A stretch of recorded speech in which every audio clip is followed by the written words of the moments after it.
요한복음 15장 1절로 8절의 말씀을 가지고 주님 안에 거해야 됩니다 라는 제목으로 이 시간 하나님의 말씀을 나누고자 합니다.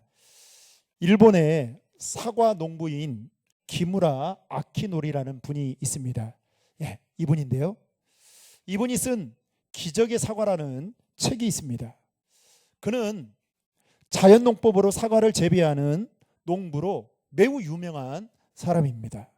그가 거래하는 고객만 수천만 명에 이르고, 그리고 그가 사과를 재배해서 온라인상에 사과를 내놓으면 요즘 말로 3분 만에 완판이 될 정도로 그만큼 인기가 좋습니다.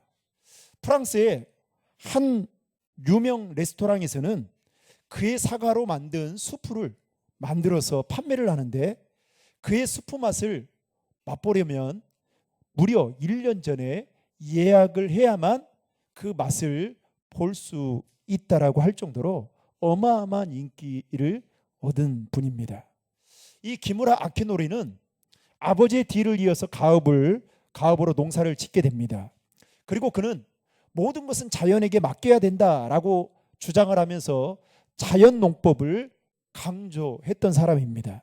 즉, 자연 그 자체로 완벽한 자신의 시스템을 갖고 있기 때문에 그대로 두어도 추목이 잎을 내고 꽃을 피워 열매를 맺는다라는 생각을 그는 가지고 자연농법으로 사과 농사를 재배했던 것입니다. 그런데 그의 자연농법이 처음부터 성공한 것은 아니었습니다. 자연농법은 말 그대로 농약을 치지 않기 때문에, 여러분, 농약을 치지 않으면 어떻게 되겠어요? 병충해가 얼마나 많은지 모릅니다. 제가 이번 그 추석에 저희 이제 처갓집에 인사를 드리러 가면서 아침 일찍 일어나서 장인어른이 이렇게 소일거리로 하는 이 텃밭에 가서 일을 도와주고 왔습니다. 그 일이 무엇이었냐면 배추를 심고 그 옆에 난 잡초를 뽑는 일이었습니다. 그런데 제가 보니까 이 배추가 살 수 있을까라는 생각이 들 정도로 배춧잎이 썽썽썽썽 이 벌레들로 투성인데 왜 이걸 잡초를 뽑아야 되지? 라는 생각이 제가 불현듯 들면서 이거를 왜 해야 될까라는 생각이 들었습니다. 그리고 이게 정말 잘할 수 있을까?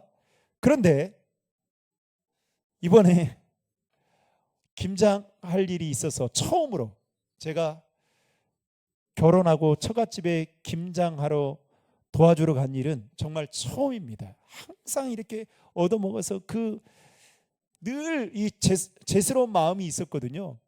그래서 이제 김장을 해야 된다고 해서 막내와 저희 집사람과 함께 이제 김장하러 갔는데 제가 깜짝 놀랐습니다. 한 100포기 정도 되는데요, 이 100포기가 도대체 어디에서 나온 배추일까 싶었더니 제가 잡초를 뽑았던 거기서 보았던 그 배추라는 거예요. 도저히 믿기지 않았습니다.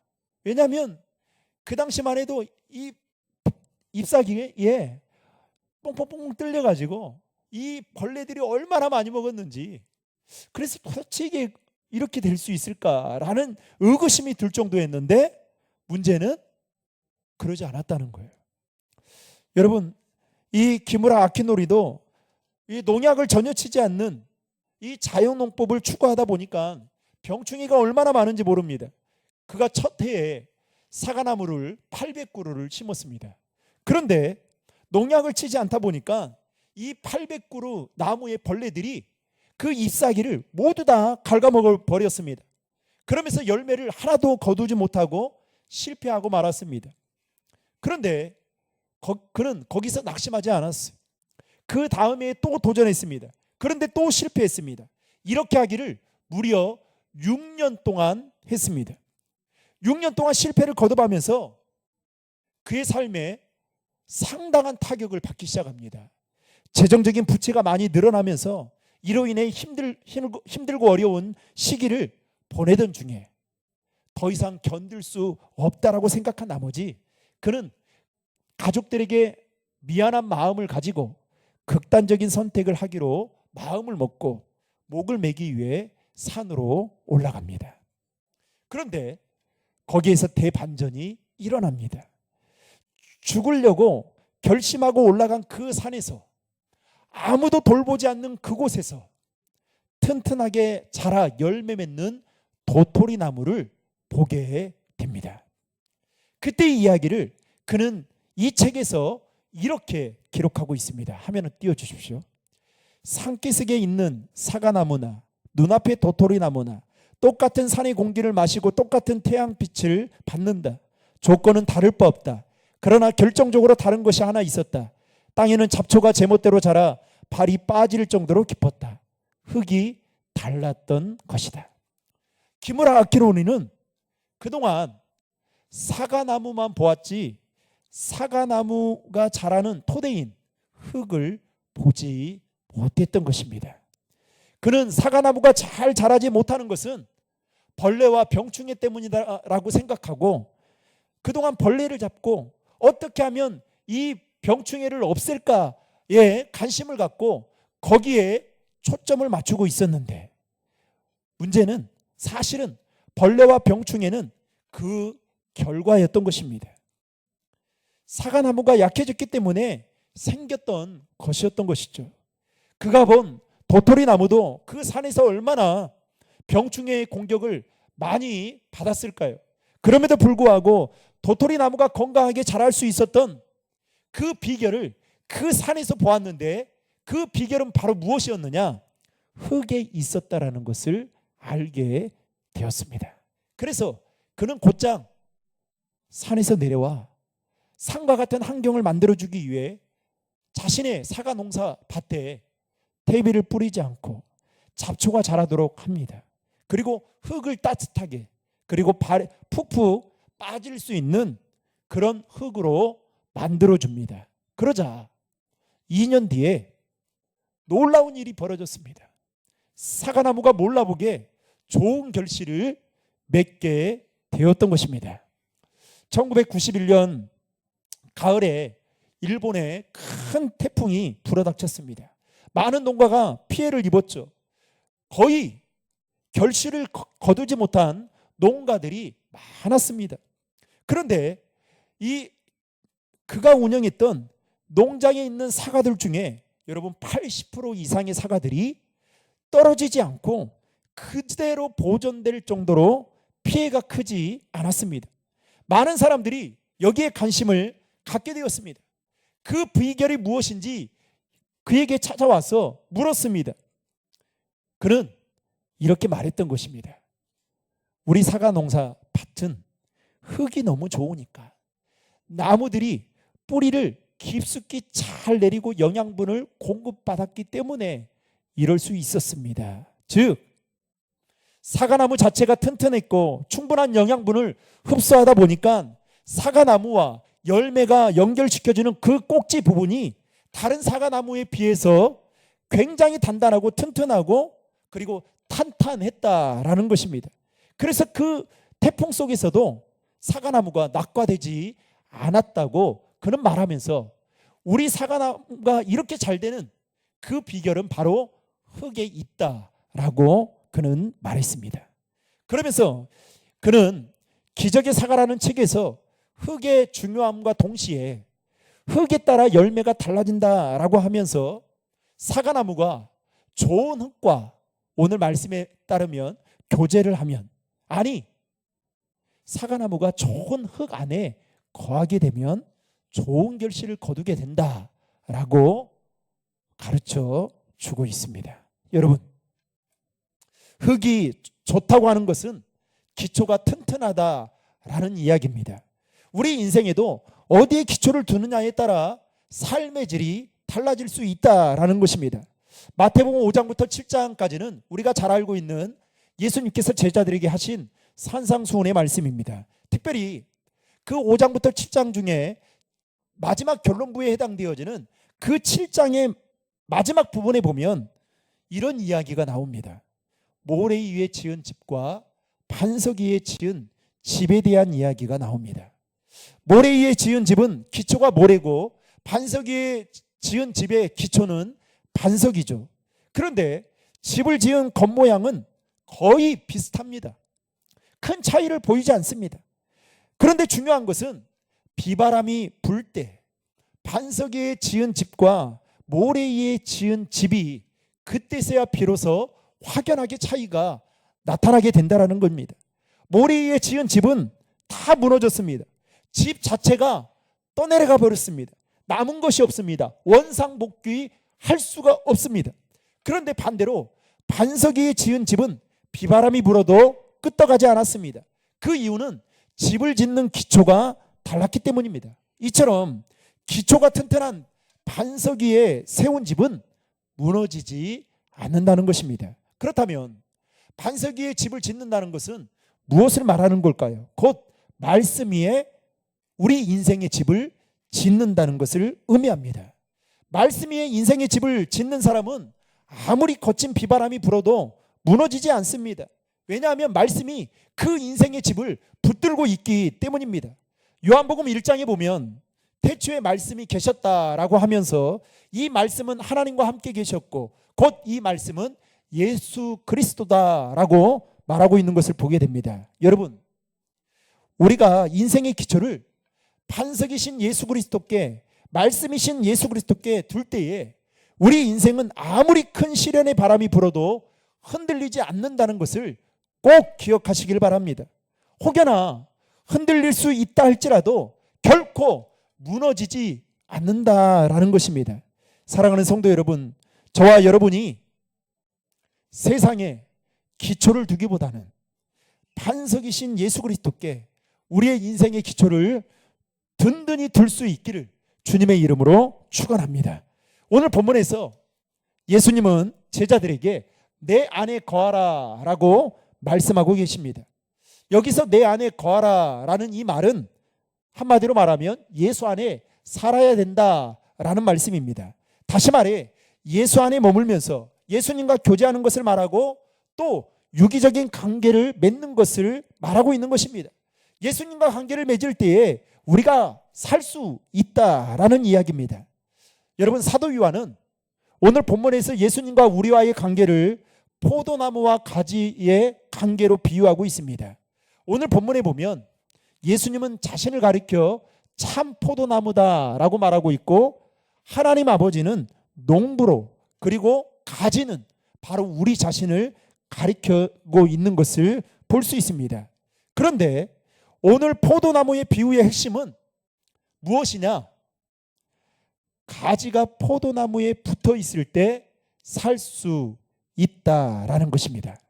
이 말은 곧 그리스도인의 믿음의 열매는 그리스도 안에 있을 때에 얻을 수 있다라는 것이고 또 열매를 맺지 못하게 되면 오늘 말씀에 보면 잘리게 된다라고 더불어 이야기하고 있는 것을 보게 됩니다. 그래서 예수님은 제자들에게 내 안에 거하라, 내 안에 거해야 된다 계속 강조하며 거듭해서 말씀하고 있는 것입니다. 오늘 본문을 좀 더 구체적으로 살펴보면 농부이신 하나님은 포도나무에 붙어있는 가지를 늘 돌보시는데 그 이유는 포도나무에 붙어있는 가지가 하나님의 백성이기 때문에 그렇습니다. 사랑하는 성도 여러분, 하나님은 하나님의 백성을 돌보십니다. 다시 말하면 저와 여러분을 돌보신다라는 것입니다. 믿으십니까? 그런데 농부는 죽은 가지는 반드시 잘라냅니다. 이걸 내자로 뭐라고 하느냐? 가지치기라고 말을 하죠. 여러분, 가지치기를 하는 이유는 죽은 가지가 이 다른 가지의 성장을 방해하기 때문에 반드시 가지치기를 하게 되어 있습니다.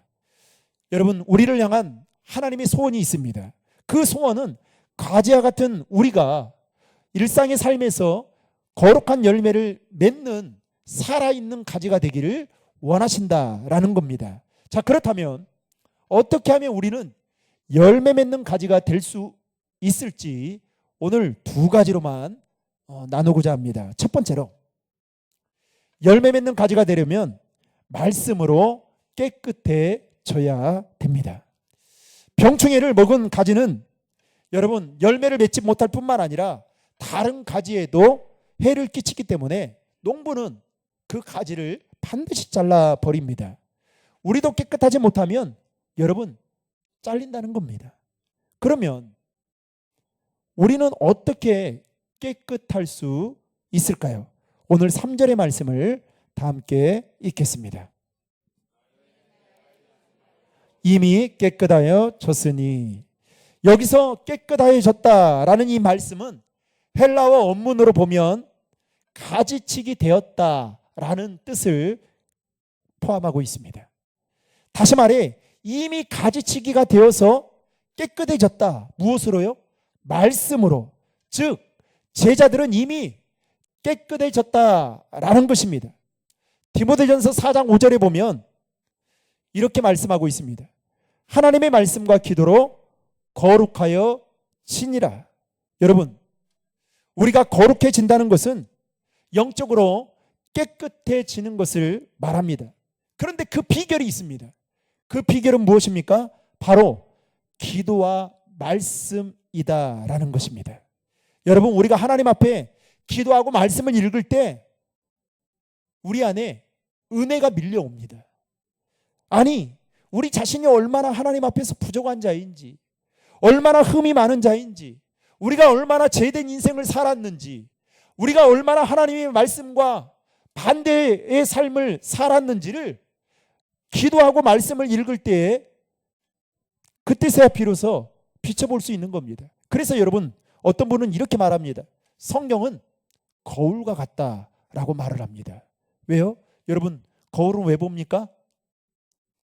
자기 자신 안에 뭐가 묻어 있는지, 화장은 잘 먹혔는지, 그리고 내 얼굴에 혹시 무엇이 묻어 있는지는 않는지를 보기 위해서 여자분들은 수시로 거울을 필수품처럼 가지고 다니면서 보지 않습니까? 그리고 거울 대용으로 요즘에는 핸드폰도 사용하고 있지 않습니까? 여러분, 말씀을 읽지 않으면 자기 자신을 볼 수 없어요. 기도하지 않으면 자기 자신을 투명하게 볼 수 없습니다. 자기의 영적인 상태가 어떤지, 내가 지금 열매를 맺고 있는지, 내가 하나님의 말씀대로 순종하며 살아가고 있는지, 내가 참된 예배자로 온전하게 서 있는지를 보지를 않는 거예요. 여러분, 사람은 언제 성숙해진지 아십니까? 제가 고등학교 때까지 좀 놀았어요.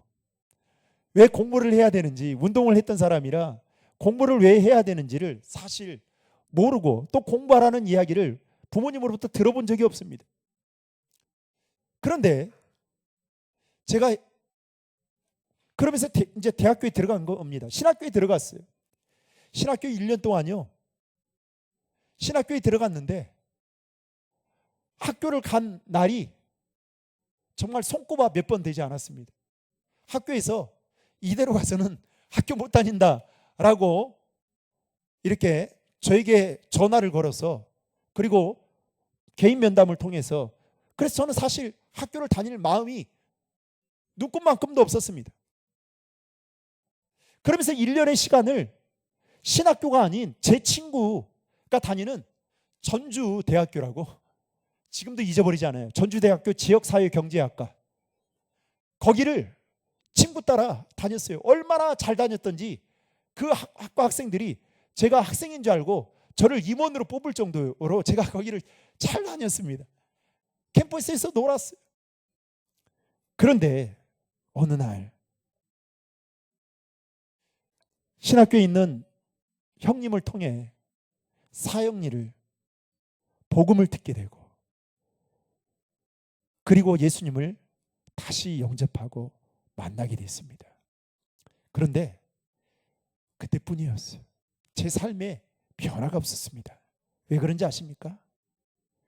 말씀 읽고 기도하는 게 습관이 되지 않았거든요. 그럼에도 불구하고 인내해주고 참아주고 또 성경 공부하면서 저를 잘 인도해줬던 그 형님, 전도사님이 계셨어요. 결국 여러분, 말씀 읽고 기도하는 가운데 하나님이 살아계심을 경험하게 됩니다.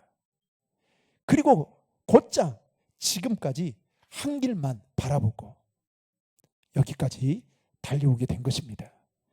그럼에도 불구하고 제가 여러분들 앞에 강단 앞에 서서 여러분 말씀을 전하고 있지만 저도 말씀 읽고 기도할 때마다 제 자신이 얼마나 부족한 자인지, 이 강단 앞에 서서 말씀을 전할 수 없는 오류가 많은, 흠이 많은, 죄로 투성이인 내 자신을 보게 됩니다.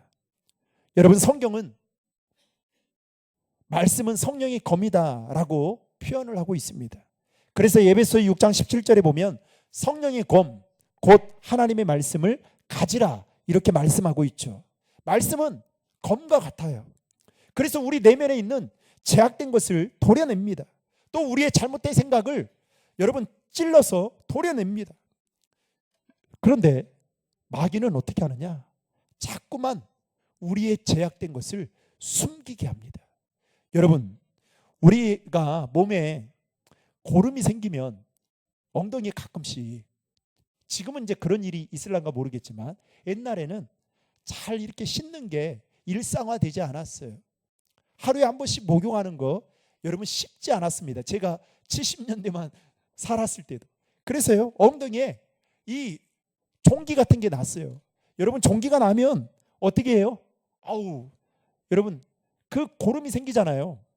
그러면 그거 짜야 됩니까? 안 짜야 됩니까?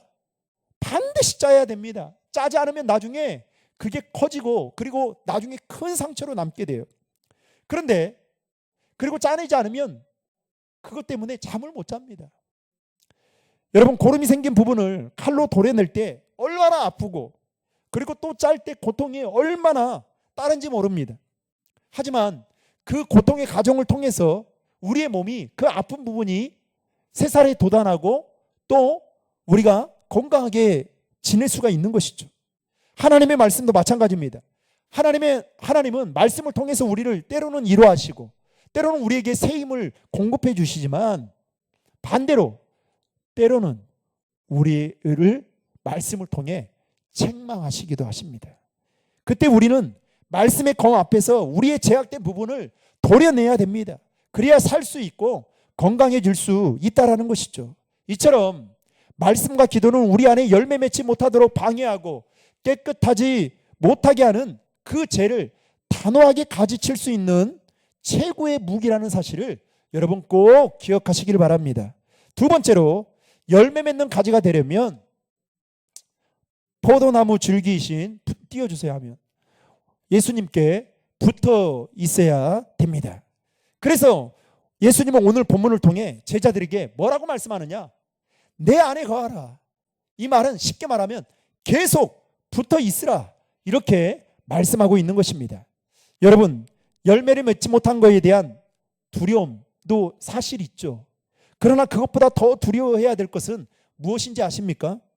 내가 주님 안에 있지 않는 것, 내가 주님 안에 거하지 않고 살아가는 것, 이거 더 두려워할 줄 알아야 돼요. 왜 그럴까요? 주님 안에 거하지 않으면 열매를 맺을 수 없을 뿐만 아니라 열매를 맺지 못하기 때문에 농부이신 하나님으로부터 버려질 수 있다라고 성경은 분명하게 말하고 있기 때문입니다. 또 하나, 우리가 반드시 오늘 말씀을 통해 기억해야 할 부분은, 가지는 포도나무를 떠나서는 절대로 열매를 맺을 수 없다라는 점입니다. 여러분, 5절의 말씀을 화면을 보고 같이 읽겠습니다. 나는 포도나무요, 너희는 가지라. 그가 내 안에, 내가 그 안에 거하면 사람이 열매를 많이 맺나니 나를 떠나서는 너희가 아무것도 할 수 없습니다. 아멘. 사랑하는 성도 여러분, 나를 떠나서는, 주님을 떠나서는 너희가 아무것도 할 수 없습니다. 이 고백이, 이 말씀이 저와 여러분들의 고백이 되기를 주님의 이름으로 축복합니다. 가지는 포도나무 줄기에 붙어 있어야만 살 수 있다라는 겁니다. 왜냐하면 모든 영양분은 포도나무 줄기에서 공급해 주기 때문에 그렇습니다. 마치 이런 것과 같은 거예요. 기차의 객차는 기관차에 붙어 있어야만 어떻게 해요? 어디든지 갈 수 있습니다. 객차 자체에 힘이 있는 게 절대로 아닙니다. 기관차에 객차는 딱 붙어 있어야만, 연결되어 있어야만 그 기관차의 힘으로 어디든지 갈 수 있는 것입니다. 사랑하는 성도 여러분, 저와 여러분이 원줄기이신 예수님께 붙어 있기를 주님의 이름으로 축복합니다. 그리할 때 예수님은 뭐라고 말씀하십니까? 7절의 말씀 화면 보고 같이 읽겠습니다. 너희가 내 안에 거하고 내 말이 너희 안에 거하면 무엇이든지 원하는 대로 구하라. 그리하면 이루리라. 아멘. 우리는 여러분 방금 읽었던 7절의 말씀, 우리는 어디에 초점을 맞춰 있느냐? 구하면 이루어 주신다. 그런데 여러분 조건이 있어요. 그 앞에 뭐가 있습니까? 너희가 내 안에 거하고입니다. 너희가 내 안에 거하기만 하면, 딱 달라붙어 있기만 하면 내가 열매를 맺을 수 있도록 도와주겠다. 너희들이 원하고 구하는 것을 다 들어주겠다라고 이렇게 말씀하고 있는 겁니다. 말씀을 맺겠습니다. 사랑하는 성도 여러분, 이제 2024년 올해 마지막도 이제 15분 후면 지나가게 됩니다. 그리고 새로운 한 해인 2025년을 맞이하게 됩니다. 아마 여러분들 안에 다 이런 소망들을 가지고 있을 겁니다. 내년 한 해는 올해보다 더 나은 한 해가 되면 좋겠다. 신앙생활도 올해보다 더 나은 신앙생활, 내 믿음도 그렇게 성장하면 좋겠다. 열매도 그렇게 많이 맺으면 좋겠다라는 생각들을 다 하고 계실 겁니다. 그러나 여러분 꼭 기억하십시오.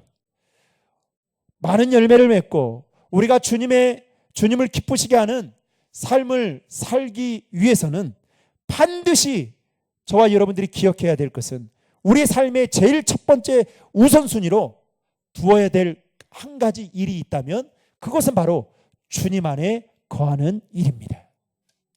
여러분, 예배는 주님 안에 거하는 시간이에요. 아멘. 예배는 주님 안에 거하는 시간이에요.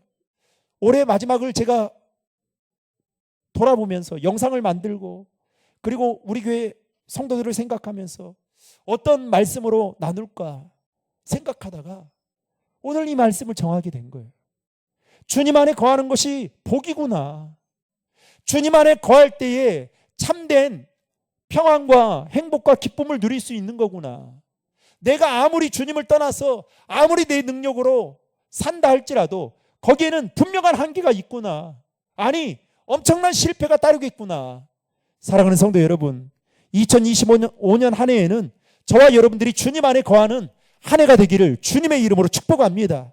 그래서 포도나무 대신 주님께서 우리의 삶에 공급해 주시는 영양분과 같은 그 은혜를 저와 여러분들이 풍성하게 공급받아 좋은 열매를 많이 맺어 주님께 영광 돌리는 우리 신도림 중앙의 모든 성도님들 될 수 있기를 주님의 이름으로 축원합니다.